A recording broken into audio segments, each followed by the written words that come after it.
நம்ம சேனலை பார்க்க இருக்கும் நண்பர்களே and welcome back to Sivaji திரை ஷோ.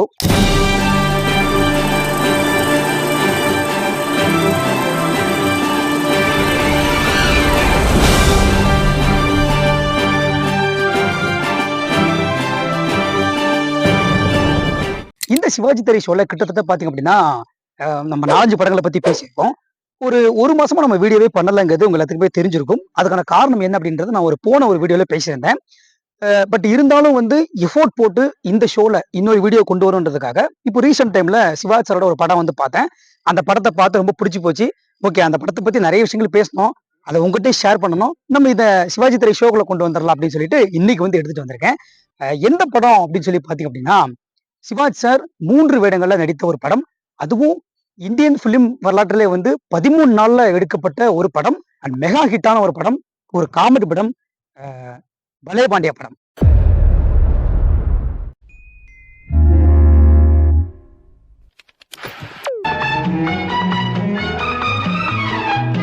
இன்னைக்கு நம்ம இந்த ஒரு வீடியோல, அதாவது சிவாஜி திரை நிகழ்ச்சியில பலே பாண்டியா படத்துடைய பிலிம் அனலைசிஸ் தான் பார்க்க போறோம். சோ எல்லாருமே ஸ்கிப் பண்ணாம கடைசி படத்தை எடுத்தவங்களை பத்தி கொஞ்சம் பார்த்துடலாம். இந்த படத்தை டைரக்ஷன் பண்ணவர் பி.ஆர். பந்துலு. இந்த படத்துக்கு திரைக்கதை எழுதியவர் இயக்குனர் தாத்தா மிராசி. இந்த படத்துக்கு 2 பேர் கதை எழுதிருக்காங்க. அவங்க யார் தெரியுமா? மாரா அப்படின்னு சொல்லக்கூடிய ஒருத்தவங்களும், ஜோஷி அப்படின்னு சொல்லக்கூடிய ஒருத்தவங்களும். இவங்க 2 பேரும் தான் ஸ்டோரி எழுதியிருக்காங்க. இந்த படத்தை ப்ரொடியூஸ் பண்ணவருமே பி.ஆர். பந்துலு தான். இந்த படத்துல சிவாஜி சார் கூட சேர்ந்து எம்.ஆர். ராதா, தேவிகா, பாலாஜி, அப்புறம் இப்படி நிறைய கதாபாத்திரங்கள் இருக்குது. அப்புறம் இந்த படத்துக்கு மியூசிக் பண்ணவர் மெல்லிசை மன்னர் எம்.எஸ். விஸ்வநாதன். இந்த படம் பாத்தீங்க அப்படின்னா 26 மே 1962 வெளிவந்திருக்கு. இப்போ நம்ம இந்த படத்துடைய கதை என்ன அப்படின்றத பார்க்கலாம். இந்த படத்துடைய கதையை பத்தி பார்த்தோம் அப்படின்னா, இந்த படத்துல சிவாஜி சார் 3 கேரக்டர் நடிச்சிருக்காரு. And MR. ராதா முக்கியமான 2 கேரக்டர் நடிச்சிருக்காரு. கிட்டத்தட்ட பாத்தீங்க அப்படின்னா இந்த படம் ஃபுல்லாவே நமக்கு அதிகமா தெரியுது சிவாஜியோட ஆக்டிங்கும் எம்.ஆர். ராதா ஆக்டிங் தான் ரொம்ப நல்லா தெரியும். ஓகே, பார்க்கலாம். படத்துடைய ஆரம்பத்துல பாண்டியன் அப்படின்னு சொல்லக்கூடிய முதல் சிவாஜி சார் ஒரு ஒரு பெரிய கட்டடத்து மேல நான் தற்கொலை பண்ண போறேன் அப்படின்னு சொல்லிட்டு நிற்கிறாரு. அவரை தடுக்கிறதுக்காக எம்.ஆர். ராதா வருவாரு. அவருடைய பேர் என்ன அப்படின்னு சொல்லி பாத்தீங்க அப்படின்னா கபாலி. அது ஃபர்ஸ்ட் கேரக்டர். சோ இவர் ஏன் இப்போ இதை தடுக்கிறாரு அப்படின்னு சொல்லி பாத்தீங்க அப்படின்னா, இப்போ இந்த பாண்டியன் மாதிரியே இருக்கக்கூடிய தன்னுடைய நண்பன் மருது, அது இன்னொரு சிவாஜி சார், அவர் இறந்தா பணம் இவருக்கு கிடைக்கும். சோ அப்படி பண்ணும்போது இப்ப நண்பன் இறந்தா இவருக்கு நஷ்டம் தானே. அதனால நண்பன் மாதிரியே இருக்க இவனை நம்ம கொன்னுட்டு 1 மாசம் கழிச்சு பணத்தை நம்ம எடுத்துடலாம் அப்படின்னு சொல்லி பிளான் பண்றதுக்காக இந்த சிவாஜி, அதாவது பாண்டியன் அப்படின்னு சொல்லக்கூடிய சிவாஜியை நான் உன்னை காப்பாத்துறேன், உனக்கு நான் சாப்பாடு போடுறேன் அப்படின்னு சொல்லி வீட்டுக்கு கூப்பிட்டு வராரு. கூட்டிட்டு வந்ததுக்கு அப்புறமா என்ன நடந்துச்சு, அதுக்கப்புறம் கதை எங்க போய் முடிஞ்சுது, எம்.ஆர். ராதா நினைச்ச மாதிரி பணத்தை எடுத்தாரா, இதுக்கப்புறம் என்னாச்சு அப்படிங்கறதான் இந்த படத்துடைய ஸ்டோரி. இன்னைக்குதான் சாக போறான். நாளைக்கே இன்சூரன்ஸ் பண்ணும் 1 லட்சம் ரூபாய் நம்ம கைக்கு வந்துடும். இப்போ இந்த படத்துடைய கதாபாத்திரங்களுடைய நடிப்பை பத்தி பார்க்கலாம். நான் முன்னாடியே சொன்ன மாதிரி தாங்க, இந்த படத்துல கிட்டத்தட்ட ஒரு 6 கதாபாத்திரங்களை மெயினா இந்த ஸ்டோரி சுத்தி சுத்தி வரும். எக்ஸாம்பிளுக்கு சிவாஜி சார், எம்.ஆர். ராதா, பாலாஜி, தேவிகா, அப்புறம் சிவாஜி சாருக்கு தங்கச்சி கேரக்டர் ஒன்று வரும், அப்பா கேரக்டர் ஒன்று வரும். இந்த ஒரு 6 கேரக்டர் தான் இந்த படம் முழுக்க முழுக்க சுற்றி வரும். இந்த 6 பேரை சுற்றி வந்தாலுமே நம்ம மெயினா பார்க்கக்கூடியது Sivaji sir and MR. Radha. ஏன் சொல்றேன்னா, இப்ப சிவாஜி சார் ஆக்டிங் பத்தி நம்ம எல்லாத்துக்குமே தெரியும். அவர் ஒரு கேரக்டரை எப்படி உள்வாங்கி எவ்வளவு சூப்பரா நடிப்பார் அப்படின்றது நம்ம எல்லாத்துக்குமே தெரியும். இந்த படத்துல நான் சிவாஜியோட ஆக்டிங்கை விட எம்.ஆர். ராதாவோட ஆக்டிங் எப்படி இருக்கு அப்படின்னு சொல்லி ரசிப்போம் அப்படின்னு சொல்லி தான் இந்த படம் ஃபுல்லாவே பார்த்தேன். ஆனா ஒரு விஷயம் என்னன்னா, 2 பேரும் டஃப் கொடுத்து நடிக்கிறாங்க. ஸ்டார்டிங் ஸ்டேஜ்ல பாத்தீங்க அப்படின்னா சிவாஜி சார், எம்.ஆர். ராதா தான் நாடக கமெண்ட்ல இருந்தாங்க. எம்.ஆர். ராதா ஒரு பெரிய ஆர்டிஸ்ட்னு சொல்லி பேசுவாங்க. சோ அதுக்கு ஏத்த மாதிரியே ரொம்ப டஃப் கொடுத்து பேசுறாங்க. உண்மையிலே சூப்பரா இருந்துச்சு. இந்த படத்துல எனக்கு பிடிச்சது சிவாஜி சார் அண்ட் எம்.ஆர். ராதாவோட ஆக்டிங். உங்களுக்கு எப்படின்றத நீங்க கமெண்ட்ல சொல்லுங்க. இப்போ இந்த படத்துல இருக்கக்கூடிய முக்கியமான விஷயங்கள் என்னென்ன அப்படின்றத நம்ம இப்போ பார்க்கலாம்.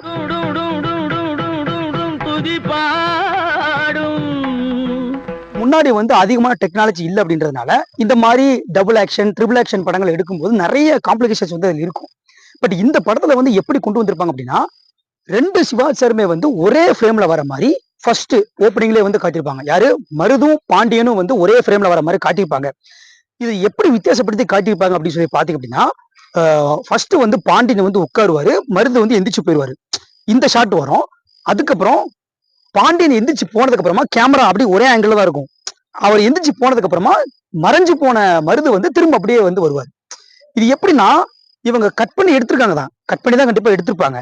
ஆனா கட் பண்ணி அதுக்காக சிவாச்சாரை வந்து இப்போ இந்த கேரக்டர்ல வந்து சிவாச்சார் ஃபுல்லா நடிச்சதுக்கு அப்புறமா திரும்ப எடுத்துட்டு வந்து சிவாச்சாரை உட்கார வச்சு மேக்கப் போட்டு திரும்பவும் அந்த கேரக்டர் நடிக்க வச்சிருக்காங்க. எவ்வளவு ஒரு டீடைலிங்கான விஷயங்கள் இருந்தா இந்த மாதிரி பண்ணிருப்பாங்க அப்படின்னு சொல்லி பாருங்க. நான் இந்த ஃபர்ஸ்ட் சீனை ரொம்ப ரசிச்சேன். இந்த ஃபர்ஸ்ட் சீன் மட்டும் இல்ல, இதே மாதிரி கிட்டத்தட்ட படத்துல வந்து ஒரு 3-4 சீன் இருக்கு. 3-4 சீன் வந்து பாத்தீங்க அப்படின்னா இப்படிதான் வந்து இருக்கு. ரொம்ப சூப்பரா இருக்கு. கிட்டத்தட்ட நான் அதை உங்களுக்கு போட்டு காட்டுறேன், நீங்க வந்து பாருங்க. அதுக்கடுத்து இப்ப நம்ம சிவாச்சாரை பத்தி பார்த்தோமா, அதே மாதிரி எம்.ஆர். ராதாவுக்குமே இந்த ஒரு விஷயத்தை வந்து பண்ணிருப்பாங்க. என்ன அப்படின்னு சொல்லி பாத்தீங்கன்னா, இப்ப எம்.ஆர். ராதா வந்து அதாவது கபாலி அப்படின்னு சொல்லக்கூடிய எம்.ஆர். ராதா வந்து நம்மளை கொல்ல போறாரு அப்படின்றது வந்து அவருக்கு தெரிஞ்சு போச்சு சிவாச்சாருக்கு. தெரிஞ்சதுக்கு அப்புறமா அந்த எம்.ஆர். ராதா விட்டு வெளியே ஓடி வந்திருப்பாரு. ஓடி வந்து தன் காதலி தேவிகா அவங்க வீட்டுக்கு வந்து வந்திருப்பாரு. அவங்களோட அப்பாவும் யாரும் பாத்தீங்க அப்படின்னா எம்.ஆர். ராதா தான். சோ அப்போ அந்த எம்.ஆர். ராதா வீட்டுக்குள்ள இருப்பாரு, இந்த எம்.ஆர். ராதா வீட்டுக்கு வெளியில இருப்பாங்க. இப்ப இவங்க எப்படி எடுத்திருப்பாங்க அப்படின்னா, சிவாச்சார் வந்து ஃபர்ஸ்ட் நீதானே என்ன கொல்ல பார்த்த அப்படின்னு சொல்லி தேவிகாவோட அப்பாவை போய் அட்டாக் பண்ணுவாரு. அட்டாக் பண்ணிட்டு அப்படியே வெளியே ஓடி வருவாரு. சிவாச்சாரி வெளியே ஓடி வரும்போது அப்படியே பாத்தீங்க அப்படின்னா உண்மையான கபாலி வெளியே நின்றுட்டு இருப்பாரு. இப்ப இந்த ஷாட் அவங்க எப்படி எடுத்திருப்பாங்க அப்படின்னு சொல்லி பாத்தீங்க அப்படின்னா, இந்த பாயிண்ட்ல கேமரா இருக்கும், அப்படியே மூவிங்ல இந்த கேமரா இங்க வந்து நிக்கும். திரும்ப இங்க இருந்து கேமரா ஸ்டார்ட் பண்ணி அப்படியே மூவிங்ல இங்க ஸ்டாப் ஆகும். இது எந்த அளவுக்கு இவங்க டீடைலிங்கோட எடுத்தாங்க அப்படின்னு சொல்லி எனக்கே வந்து தெரியாது. ரொம்ப ஆச்சரியமா இருக்கு. யோசிச்சு பாருங்க, இங்க ஒரு கேரக்டர் இருக்கு, இங்க ஒரு கேரக்டர் இருக்கு. அந்த 2 கேரக்டர் நடிக்க போறது ஒரே ஆளு. ஓகேவா? அது எப்படி இங்க கேமரா ஸ்டார்ட் பண்ணி இங்கதான் எண்ட் ஆகுது, ஆனா இங்க நடிச்சிட்டு இருந்த அதே மனுஷன் இங்க இருக்கு. இவ்வளவு விஷயங்களை வந்து பியர் பந்து ரொம்ப சூப்பரா வந்து பண்ணிருக்காரு. எனக்கு இந்த சீன் சூப்பரா இருந்துச்சு. நீங்க எப்படி இருக்கு அப்படிங்கிறத பார்த்துட்டு சொல்லுங்க. அடுத்து 3வது வந்து உண்மையிலே பயங்கரமான ஒரு சீன். இவனுங்க இதை எப்படி எடுத்தாங்கன்னு தெரியல. சத்தியமா வந்து பயங்கரமான வேலை இருந்திருக்கும். என்னன்னா, கபாலி எம்.ஆர். ராதா வந்து தேவிகாவோட வீட்டுக்கு வருவாரு. அப்ப வரும்போது என்ன ஆகும் அப்படின்னா, தேவிகாவோட அப்பாவும் எம்.ஆர். ராதா தானே. இப்போ இவர் ரூம்குள்ள என்ட்ராகும் போது இவருமே அந்த ரூம்ல குதிச்சிருப்பாரா. அப்போ அங்க ஒரு கண்ணாடி வந்து ஒண்ணு இருக்கும். அந்த கண்ணாடி என்ன ஆகும், கண்ணாடி பின்னாடி ஆக்சுவலி இவர் வந்து கண்ணாடிக்கு பின்னாடி மறைஞ்சிருவாரு. கபாலி வந்து கண்ணாடிக்கு பின்னாடி மறைஞ்சிருவாரு. இப்ப மறைஞ்ச உடனே அவர் அங்க வரும்போது கண்ணாடி வந்து கலண்டுரும். கண்ணாடி கலண்ட உடனே அப்படியே திரும்புவாரு. திரும்பி நின்னு இவரு கண்ணாடி ஒரு டைம் பார்ப்பாரு. தேவிகாவோட அப்பாவா இருக்கக்கூடிய எம்.ஆர். ராதா இருக்காரு பாத்தீங்களா, அவரு வந்து கண்ணாடியை பார்க்கும்போது இந்த நம்ம கபால் என்ன பண்ணுவாருன்னா, அவர் பண்ற மாதிரியே கண்ணாடியில வந்து பண்ணுவாரு. இது ரொம்ப சூப்பரா இருந்துச்சு. இந்த ஷாட்டுமே வந்து இப்ப இந்த 2லயுமே நடிச்சிருக்கவங்களே ஒரே ஆளு தானே. இது எவ்வளவு சிரமப்பட்டு எப்படி எடுத்தாங்கன்னு சொல்லி தெரியல. அதுல இன்னொரு விஷயம் என்னன்னா, எம்.ஆர். ராதாவோட ஆக்டிங் வந்து ரொம்ப சூப்பரா இருக்கும். பாத்தீங்கன்னா, கண்ணாடிக்கு இந்த பக்கம் ஒரு கேரக்டர், கண்ணாடிக்கு அந்த பக்கம் ஒரு கேரக்டர். ஓகேவா? கண்ணாடிக்கு இந்த பக்கம் இருக்க கேரக்டர் ஃபுல் அண்ட் ஃபுல் டோட்டலாவே டிஃப்ரெண்டா இருக்கும். கண்ணாடிக்கு அந்த பக்கம் இருக்க கேரக்டர் டோட்டலாவே டிஃப்ரெண்டா இருக்கும். எப்படி சொல்றேன்னா, அந்த நடக்கிறது, ஓடுறது, பேசுறது இது எல்லாமே வந்து கபாலியோட கேரக்டர் வந்து ரொம்ப வில்லன் டோன்ல வந்து இருக்கும். இதுவே இங்க வந்துட்டீங்க அப்படின்னா, இந்த கேரக்டருக்கு வந்துட்டீங்கன்னா ரொம்ப சாதுவா வந்து இருக்கும். சூப்பரா சிவாச்சார் மாதிரியே ரொம்பவே டஃப் கொடுத்து வந்து இந்த படத்துல எம்.ஆர். ராதா நடிச்சிருக்காருங்கிறது தான் என்னோட பெரிய பாயிண்ட். எம்.ஆர். ராதாவுக்கு நான் நிறைய பாயிண்ட் இந்த படத்துல வந்து கண்டிப்பா கொடுப்பேன். இவ்வளவு நேரம் ரொம்ப டஃப்பா வந்து நீங்களும் உட்கார்ந்து வீடியோ பார்த்திருப்பீங்க. நான் உங்களுக்கு ஒரு காமெடி சீன் ஒன்று போட்டு காட்டுறேன். என்னப்பா இந்த படம் ஃபுல்லாவே காமெடியா தான் இருக்கு, நீ என்ன குறிப்பிட்டு என்ன காமெடி சீன் போட்டு காட்ட போற அப்படின்னு சொல்லி கேட்டீங்கன்னா, இந்த படம் ஃபுல்லாவே காமெடியா தாங்க இருக்கு. நான் ஒத்துக்கிறேன். இதுல சிவாச்சார் பேசுறதும் காமெடியா தான் இருக்கு, அவர் நடக்கிறதும் காமெடியா தான் இருக்கு. இருக்கட்டும். ஆனா நான் இந்த ஒரு சீனை பார்த்து விழுந்து விழுந்து சிரிச்சேன். அந்த சீனை நான் உங்கள்ட்ட காட்டணும்னு நினைக்கிறேன். நீங்க இந்த சீனை பாருங்க. கிணத்துல குளத்துல விழுந்து செத்து போறேன்னு சொல்லாமே மனசுக்கு பிடிச்சவரோட வாழ போறேன்னு தானே சொல்லிட்டு போகுது. வேலைக்காரிக்கிட்ட நான் கேட்கற பாரு. இதுல பாத்தீங்கல்ல எம்.ஆர். ராதா ஒன்று வேலைக்கிற போய் நான் கேட்டேன் பாரு அப்படின்னு சொல்றது பாத்தீங்க. ரொம்ப சூப்பரா இருக்கு. இது வந்து பார்க்கும்போதே இந்த படத்துல வந்து வாழ நினைத்தால் வாழலாம் பாட்டு வரும் பாத்தீங்கல்ல. அந்த பாட்டுல வந்து ஒரு விஷயம் நீங்க நோட் பண்ணீங்களான்னு தெரியல, நான் ரொம்ப நோட் பண்ணேன். அந்த பாட்டு ஸ்டார்டிங்ல ஆரம்பிச்சு எண்டிங்ல முடியுது வரைக்கும் ஒரு 4 நிமிஷம் நினைக்கிறேன் அந்த பாட்டு ஓடும். ஓகேவா? இந்த பாட்டுல வந்து 2 விஷயத்த ரொம்ப சூப்பரா சொல்லியிருப்பாங்க. இது திரும்ப நோட் பண்ணீங்கன்னு தெரியல, நான் நோட் பண்ணேன். ஓகேவா? ஃபர்ஸ்ட் விஷயம் என்ன அப்படின்னா, சிவாஜி சாருக்கும் தேவிகாவுக்குமான லவ், அந்த 1 மாசத்துல அந்த காதல் எப்படி வளருது அப்படின்றத வந்து அந்த பாட்டுல சொல்லியிருப்பாங்க. அது ஒண்ணு. இன்னொன்னு வந்து கபாலி 1 மாசமா வளர்க்குறேன்னு சொல்லியிருப்பார்ல, பாண்டியனை 1 மாசமா வளர்த்துட்டு அதுக்கப்புறம் கொன்னுட்டு காசை வாங்கலாம்னு நினைச்சிருப்பார்ல, அந்த 1 மாசம். இந்த 1 மாசத்து இப்ப வந்து பியர் புகையில என்ன யோசிச்சிருக்காரு அப்படின்னா, இந்த 1 மாசம் நடக்கக்கூடிய விஷயங்களை வந்து நம்ம எப்படி சீக்கிரமா முடிக்கணும் அப்படின்றத பார்த்து 4 நிமிஷத்துல முடிச்சிட்டாரு. மனுஷன் 4 நிமிஷத்துல பாட்டையும் முடிச்சிட்டாரு, காதலையும் கன்வே பண்ணிட்டாரு, அதுக்கப்புறம் இந்த 1 மாசமும் முடிஞ்சதுன்னு சொல்லிட்டாரு. இது ரொம்ப சூப்பரா இருக்கு. நல்லா யோசிச்சு பண்ணிருக்காரு. இப்படி வரிசையா பாத்தீங்க அப்படின்னா இந்த படம் போய்கிட்டே இருக்கும்போது வந்து கடைசியில 20 மினிட்ஸ் ரொம்பவே சூடு பிடிக்கும். எப்போ அப்படின்னு பாத்தீங்கன்னா, சங்கர் அப்படின்னு சொல்லி ஒரு கேரக்டர் வரும் பாருங்க. சிவாஜியோட மூத்த அண்ணன், பாண்டியன், மருது, சங்கர், அந்த சங்கர் கேரக்டர் வரும்போது தான் படம் வந்து சூடு பிடிக்கும். சங்கர் கேரக்டரோட ஆக்டிங் தான் பாத்தீங்க அப்படின்னா டோட்டலாவே டிஃப்ரெண்டா இருக்கு. சரி விடுங்க, சிவாஜியோட ஆக்டிங் பத்தி இதுல பேச வேணாம், அது நம்ம சொல்லிட்டே போலாம், அது அடுத்த மேட்ரு. சங்கரோட கேரக்டர் வரும்போது படம் சூடுபிடிக்க ஆரம்பிக்கும். இந்த மொத்த சினிமே வந்து கிளைமேக்ஸ்ல அங்கதான் வந்து நடக்கும். ஓகேவா? அது ரொம்ப சூப்பரா இருந்துச்சு, எனக்கு ரொம்ப பிடிச்சிருந்துச்சு. அப்புறம் ஃபைனலா ஓரளவு பாத்தீங்க அப்படின்னா 2 எம்.ஆர். ராதாவையும் ஒரே ஃப்ரேம்ல கட்டியிருப்பாங்க, 3 சிவாஜி சாரையுமே ஒரே ஃப்ரேம்ல காட்டியிருப்பாங்க. ரொம்ப சூப்பரா இருந்துச்சு. அதுல வந்து ஒரு சிவாஜி சார் வந்து செத்து போன மாதிரி காட்டியிருப்பாங்க. ஆனா செத்து போன மாதிரி காட்டினா டூப்பா போடாம சிவாஜி சார் தான் செத்து போற மாதிரி ஆக்டிங் பண்ணி காட்டியிருக்கிறது ரொம்ப நல்லா இருந்துச்சு. விஷுவலா சூப்பரா இருந்துச்சு. ஏன்னா இப்போ வந்து அவர் செத்துட்டாரு, அவர் இப்படி இந்த திரும்பி படுக்க வச்சு டூப் போட்டு காட்டியிருக்கலாம். பட் அவங்க அப்படி காட்டல, ரொம்ப ரியாலிட்டி இருக்குன்றதுக்காக ரொம்ப சூப்பரா வந்து காட்டியிருக்காங்க. படம் வந்து பாத்தீங்க அப்படின்னா ஓரளா அப்படி வந்து முடிஞ்சிடும். இப்போ இந்த படத்து மூலமா வந்து நான் புரிஞ்சுக்கிட்ட விஷயம் என்ன அப்படின்னு சொல்லி பாத்தீங்க அப்படின்னா, இது ஒரு காமெடி படம் தான், ஓகே, ஒரு விஷயம் இல்ல. ஒரு காமெடி கலந்த ஒரு குடும்பத்துக்கு நடக்கக்கூடிய ஒரு பிரச்சனையை எப்படி இவங்க தீர்க்கிறாங்க அப்படின்ற விஷயத்தை தான் இந்த படத்துல வந்து ஓரளா சொல்ல வந்திருக்காங்க. வேற ஒண்ணுமே இல்ல. மற்றபடி பழையபாண்டிய படத்தை வந்து நம்ம மற்ற சிவாஜியோட படங்களோட கூட கம்பேர் பண்ண முடியுமா அப்படின்னு சொல்லி கேட்டீங்கன்னா அது அது பண்ண முடியாது. என்ன எனக்கு வந்து அந்த அளவுக்கு தெரியல இது.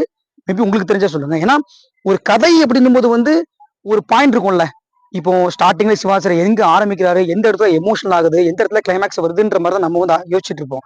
பட் இதுல வந்து பிஆர் பந்தவே ஒரு 3 கேரக்டர் போட்டு அந்த 3 கேரக்டருக்கு இடையிலேயே பிரச்சனை நடக்குது. அந்த பிரச்சனை எப்படி இவங்க சால்வ் பண்றாங்க அப்படின்ற மாதிரி தான் வந்து படத்தை முடிச்சிருக்காங்க. ஓகே, நல்ல படம். இது காமெடிக்காக எடுக்கப்பட்ட படங்க, கதைக்காக எடுக்கப்பட்ட படம் கிடையாது. பாக்குற ஆடியன்ஸ் வந்து தப்பா எடுத்துக்காதீங்க. ஒரு சில பேர் வந்து பாத்தீங்கன்னா இன்னுமே பழையபாண்டிய படத்தை வந்து ஹேட் நியூஸ் பரப்பிட்டு இருக்காங்க. ஸோ அதனால சொல்றேன், இது கதைக்கான படம் அல்ல, காமெடிக்கான படம். சிவாஜியோடைய நடிப்புல வந்து ஒரு காமெடிக்கான படம். ஓகேவா? இப்போ இந்த படத்துல மியூசிக் எப்படி இருக்கு அப்படிங்கறத வந்து பார்க்கலாம். எம்எஸ்வி சாரை பத்தி வந்து நம்ம ஒவ்வொரு வீடியோலையும் பேசிட்டு இருக்கோம்னு நினைக்கிறேன். எப்படி நம்ம போடுற வீடியோ எல்லாம் வந்து எம்எஸ்வி சாரை பத்தி பேசிக்கிட்டே இருக்கோம். இந்த படத்துல வந்து அத்திக்காய் அந்த பாட்டா இருக்கட்டும், நேத்தல் வாழலாம் அந்த பாட்டு ரொம்ப சூப்பரா வந்து பண்ணிருக்காரு. எல்லா பாட்டுமே சூப்பரா வந்து பண்ணிருக்காரு. எனக்கு அந்த படத்துல பாடல்கள் ரொம்ப பிடிச்சிருந்துச்சு. ஒரு சில சீன்ல பாத்தீங்கன்னா அந்த பேக்ரவுண்ட் ஸ்கோர்லாம் வருது. நான் என்ன நினைச்சேன்னா இந்த காலத்து மூவிஸ்ல வந்து பேக்ரவுண்ட் ஸ்கோர்ஸ் எல்லாம் இருக்குது. பட் அப்ப இருந்த படங்கள்ல இருக்குமான்னு யோசிப்பேன். ஆனா இந்த படத்துல ஒரு சில இடங்கள்ல பேக்ரவுண்ட் ஸ்கோர்ஸ் வருது, ரொம்ப சூப்பரா வந்து இருக்கு. இப்போ இந்த படத்துல இருக்கக்கூடிய சிறப்புகள் என்னென்ன அப்படின்றத வந்து பார்க்கலாம். இந்த படத்துல சிறப்புகள்னு சொல்லணும் அப்படின்னா அந்த அளவுக்கு எதுவும் இல்ல. பட் பர்சனலா என்கிட்ட கேட்டீங்கன்னா என்ன சொல்லுவேன்னா, Sivaji sir and MR. Radha இவங்களுடைய நடிப்பை பார்க்கக்கூடிய ஒரு சிறப்பான படம். அண்ட் சிவாஜியோட பிலிம் கரியர்ல காமெடி படங்கள்னு சொல்லும்போது ஒரு சில படங்கள் இருக்கும், அந்த வரிசையில ஒரு சூப்பரான ஒரு படம் அப்படின்னு வந்து சொல்லுவேன். நீங்களும் வந்து இந்த படத்தை கண்டிப்பா வந்து பாருங்க. நிறைய விஷயங்கள் இந்த படத்துல வந்து ஒண்ணு ஒத்து போகாத மாதிரி இருந்திருந்தாலுமே இது ஒரு நல்ல படம் தான், எல்லாரும் பார்க்கக்கூடிய படம் தான். இந்த படத்தை பத்தி நீங்க என்ன நினைக்கிறீங்க? சிவாஜியோட ரசிகரா அண்ட் ஒன்லி சிவாஜி கணேசன் சேனலை ரசிக்கக்கூடிய ஒரு ரசிகரா இந்த ஒரு படத்தை பத்தி என்ன நினைக்கிறீங்க அப்படின்றத வந்து கமெண்ட்ல சொல்லுங்க. ஏன்னா நான் வந்து கிட்டத்தட்ட ஒரு 10 நிமிஷத்துக்கு மேல இந்த படத்தை பத்தி பேசிட்டு இருக்கேன். நீங்க வந்து அட்லீஸ்ட் ஒரு கமெண்ட்லாவது சொல்லணும், இந்த படம் எப்படி இருக்குன்றத நீங்க கமெண்ட்ல சொல்லி ஆகணும். அவங்க கண்டிப்பா கமெண்ட் பண்ணிட்டு வந்து போங்க. அதுக்கடுத்து வந்து இப்போ நெக்ஸ்ட் நம்ம சிவாஜி திரை ஷோல வந்து எந்த படத்தை பத்தி பேசலாம் அப்படின்றத வந்து நீங்க கமெண்ட்ல சொல்லுங்க. நம்ம அதையுமே அடுத்து வந்து பார்க்கலாம். நான் எப்போதும் சொல்ற மாதிரி தாங்க, நம்ம சேனலுடைய ஃபேஸ்புக் பேஜோட லிங்க் வந்து கீழே இருக்குது. அப்புறம் வந்து வாட்ஸ்அப் குரூப்போட லிங்க் கீழே இருக்குது. இதெல்லாமே கிளிக் பண்ணி நீங்க ஃபாலோ பண்ணிக்கோங்க. அண்ட் வந்து கீழே நம்ம வாட்ஸ்அப் நம்பர் இருக்கு. சிவாஜி சாரை பற்றிய நிறைய விஷயங்கள் உங்களுக்கு ஏதாவது தெரிஞ்சது அப்படின்னா அதை நீங்க வாட்ஸ்அப்ல சொல்லுங்க. அதை நம்ம வந்து ஒரு வீடியோவை ஸ்ட்ரீம் பண்ணி போடலாம். அண்ட் இந்த ஒரு வீடியோவை நிறைய பேருக்கு ஷேர் பண்ணுங்க, லைக் பண்ணுங்க, ஒன்லி சிவாஜி சேனலை சப்ஸ்கிரைப் பண்ணுங்க. நாளைக்கு இந்த மாதிரி நல்ல ஒரு வீடியோ நான் உங்களை சந்திக்கின்றேன். நன்றி.